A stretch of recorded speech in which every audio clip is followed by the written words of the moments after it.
Here's a really smart tip when you're making a cake to sift your flour with the other dry ingredients. She's adding the vanilla. Then you turn off the heat and move the pot off the heat. Soğumadan önce Before it gets cold, bu şekilde kapatmaları lazım soğumaya bırakırken. you cover it with some plastic wrap, press down on it. The reason is you don't want a layer on top. That's why we're pressing down. So it's really important when you cook a pudding or custard, as soon as you take it off of the stove, you want to cover it with plastic wrap. You want to seal the top with plastic wrap so it doesn't form a skin. So we whip the custard after it's cooled down and solidified. And now we're adding a whipping cream with some milk.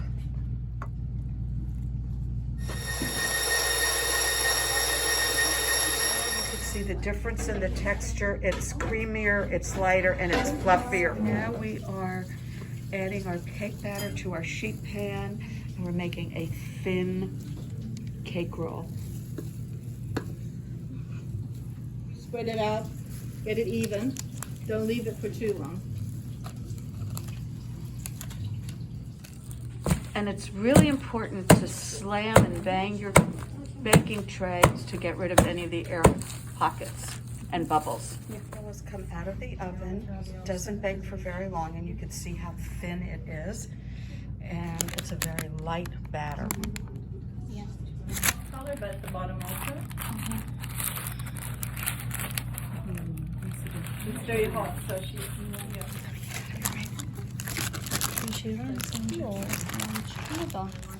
Birazcık böyle So she needs to do it when it's a little, at least warmer.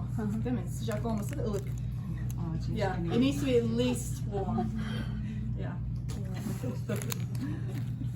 She just reminded me there's a saying for kids also, educating kids, roll them when they're warm, like when they're still bendable, flexible.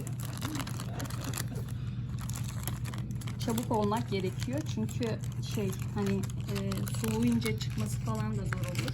She's saying you have to work quickly here because once it gets cold, it'll be hard to peel off also. Like the cake is Spatula işe yarar mı?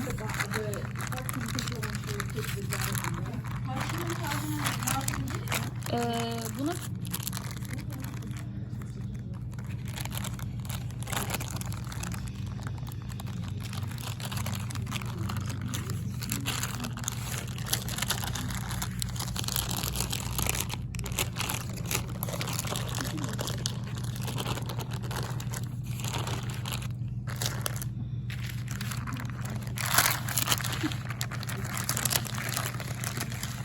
And then very carefully and delicately remove the parchment from the cake roll.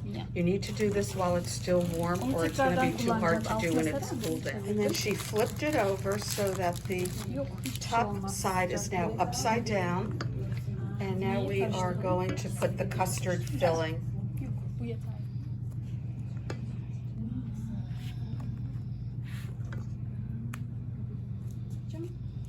Oh, she's gonna put a little bit of the cream aside for the top, so don't use all of it here.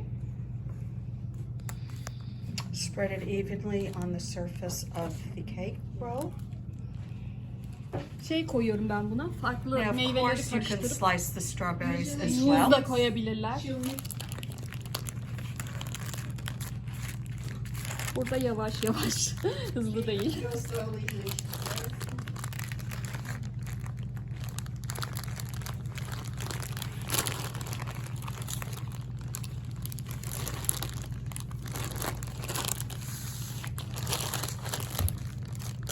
Biraz fazla geldi.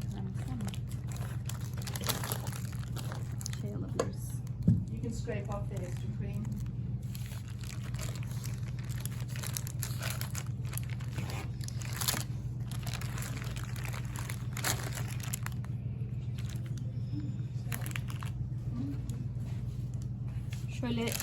Şöyle yapabilirler elleriyle düzeltip. So she's saying you can use your hands to press down and give it some shape. Put it in another shape.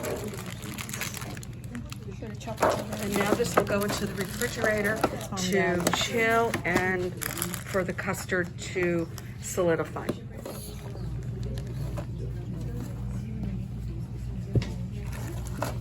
Up a little because it was in the refrigerator. There's our slice. Sorry. Oh wow, looks good. Baştakilerini alıyorum çünkü daha güzel görünsün Oh, diye. she's taking off the ends because they're not uniform. Perfectionist.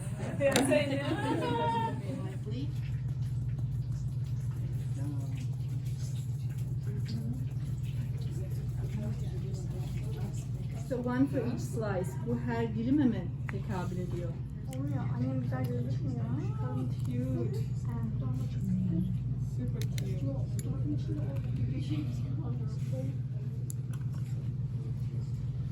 Bunlar More sugar on top. There you go.